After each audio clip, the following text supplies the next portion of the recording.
Mysteriously, out of nowhere, legislation has appeared as Disney tries to sue Ron DeSantis and the CFTOD, that is the Central Florida Tourism Oversight District, that would bring everything back to Reedy Creek levels of Disney authority. Let's talk about that on That Park Place.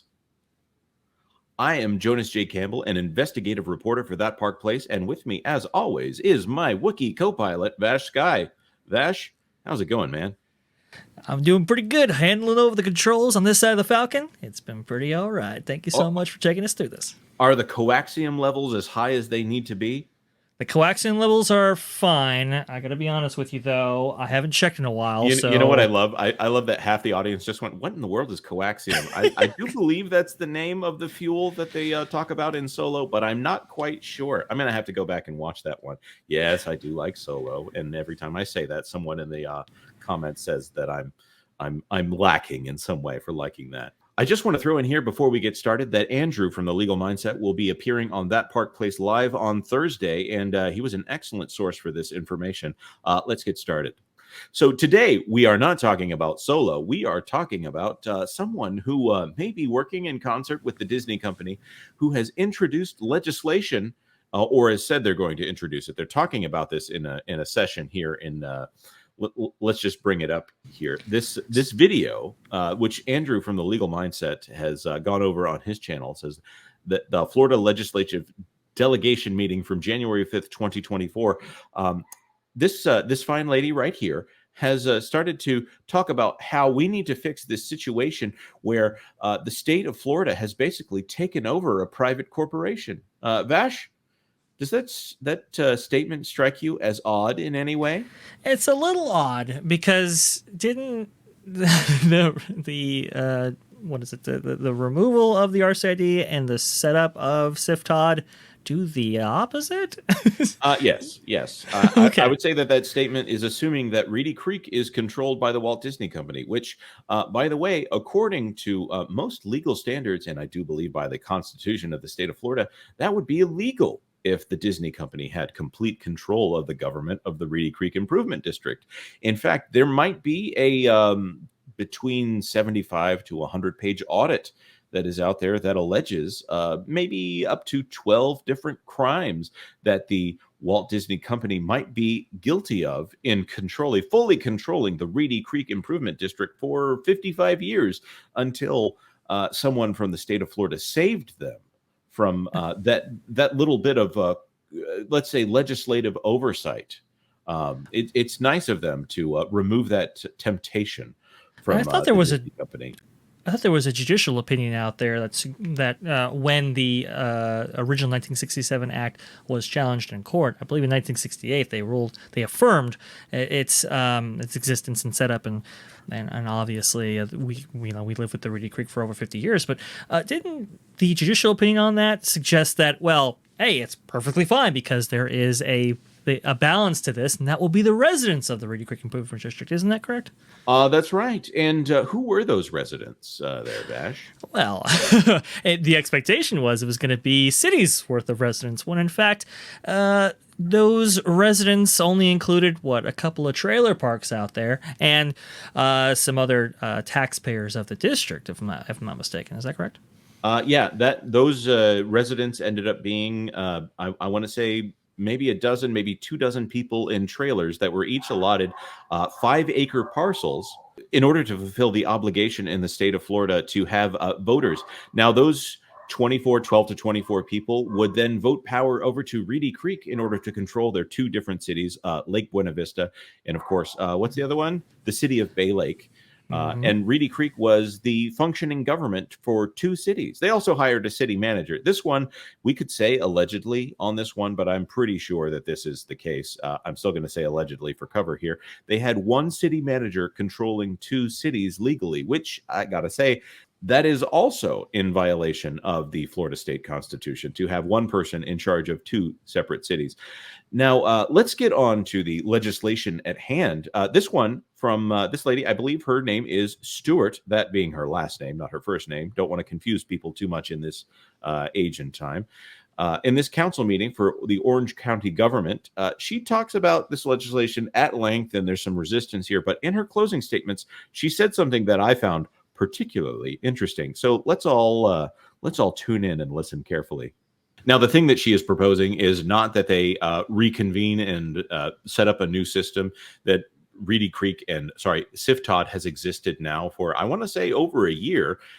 If not, it's existed for many months, and this wasn't a problem until the audit came up. She wants to get rid of CFTOD and go back to the Reedy Creek system in order to figure out what should be done. What system should they replace this with? Of course, Disney also had the opportunity of setting up their own special taxing district back in the day. But let's listen to her comments here and see if you hear anything interesting. We need to do something. If it's just a matter of reorganizing the board, I'd be happy with that. I think many people would. But, this is the bill that was given to us. And this. Did you hear that there, Vash? The bill that was given to us. Yeah. The board, I'd be happy with that. I think many people would. But, this is the bill that was given to us.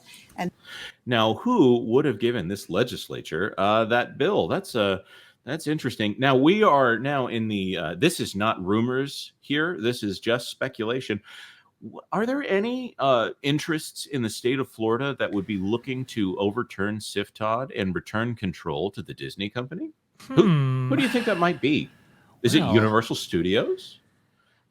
Probably not. Probably not. I don't think it's SeaWorld either. Do you think that random citizens of Orange County or Osceola would draft up a bill in order to dissolve CFTOD and immediately replace it with Reedy Creek? Well, I mean, you say this facetiously, Jonas, but there are those pink slip guys out there. There are. And of course, they have nothing to do with the Walt Disney Company whatsoever. I'm not alleging anything in any way there. Of course, I did notice I didn't see Chris showing up to this meeting in particular. He only shows up to the CFTOD meetings to deliver those fine large pink slips using Waltograph and Disney graphics that Disney's not going after them for trademark infringement. I notice. More on that Park Place Live and other videos on this channel. So obviously the thing that we are alleging and speculating here, and again, it is speculation. We do have an instance in the past where something was handed to Reedy Creek by the Walt Disney Company, and there's a document trail that shows that it originally had Disney's corporate representation. Legal representation, not corporate representation. I think it was outside counsel. Maybe John Milgram was that name, if I'm recalling correctly. That he actually drafted the document to give Reedy Creek unlimited HOA powers until the end of the heir of King Richard or whatever it was, giving basically 100 years of power to the Walt Disney Company. And he said on an email, it says, "It's bad optics if it comes from me. So why don't you change your name on the drafters line, you Reedy Creek folks, with all of your legal knowledge of HOA laws." I do think this is a gotcha here. I don't know that this is a slip of the tongue, the way that this woman has handled herself in the meeting. And go over to Andrew from the Legal Mindsets channel if you want to deep dive into all of this. She does not seem to understand what she is proposing here or the usual procedure for proposing this. I'm not saying that this woman is unintelligent. I just think that she is uninformed on this in particular. And that meeting seems to indicate that she is uninformed on how these things usually go. So her drafting this entire piece of legislation, I would doubt that for sure. And Disney handing her this piece of legislation, that seems much more likely to me. Vash, am I crazy? No, I don't think you're crazy at all. I mean, we know that the Disney lobbyists over there in Tallahassee, they run thick there, not only just limited to Tallahassee, but throughout the state, as they, vie for advantages, which, other corporations engage in, but particularly Disney, they really put the boot on, let's say. But look, I I would wonder what her campaign donations look like. I'm guessing this is on a particular side of the aisle. Yes. I do believe she's a Democrat, but I'm not worried about that in its entirety because Democrat or Republican, no private corporations need to have complete governmental control. No private corporations need to have the power of public domain.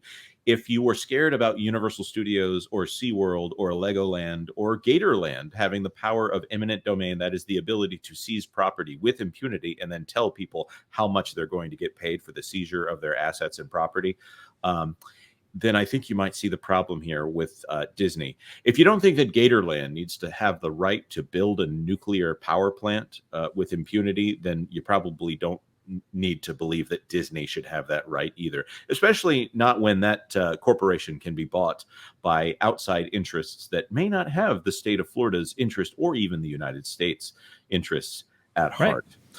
Now, here's the thing that I want to remind everybody of. We are going to have Andrew from The Legal Mindset on That Park Place live on Thursday. If everything goes according to plan, as we like to say, good Lord willing, and the creeps don't crawl, come back here at noon on Thursday. We'll have him and also, I believe, Mr. Alan Ing from Film Threat. We're going to be talking about some of this Reedy Creek stuff in detail. So, of course, be ready and come back at that time. Vash, you got anything else you need to say before we're wrapping up here? No. I think this is just particularly interesting. This is a side story in what is a very, very large story that has very, obviously big implications. But like you were saying before, do we necessarily want a corporation to have this much power? Got to think about it, guys. What if that corporation's actually bought out by, I don't know, some foreign government? Then that power is vested to them. Well, they may not have the U.S.'s interests at heart. So it's a very kind of multi-layered thing here. People really got to ask what they want. That is for sure. But I am so excited to talk about this and many more things on this Thursday's live stream because I think it's going to be super, super fascinating. Thank you so much for setting that up, Jonas. I'm really looking forward to it. Also, of course, like this video. If you like this video, share this out if you're interested in these kind of little gotcha moments where we hold people's feet to the fire when they don't think we're paying attention to what they're saying. And of course, subscribe to That Park Place for all the news that should be fun. Thanks for watching That Park Place News. For more information, consider checking out www.thatparkplace.com. And don't forget to subscribe, share, like, and send this out on your favorite social media accounts.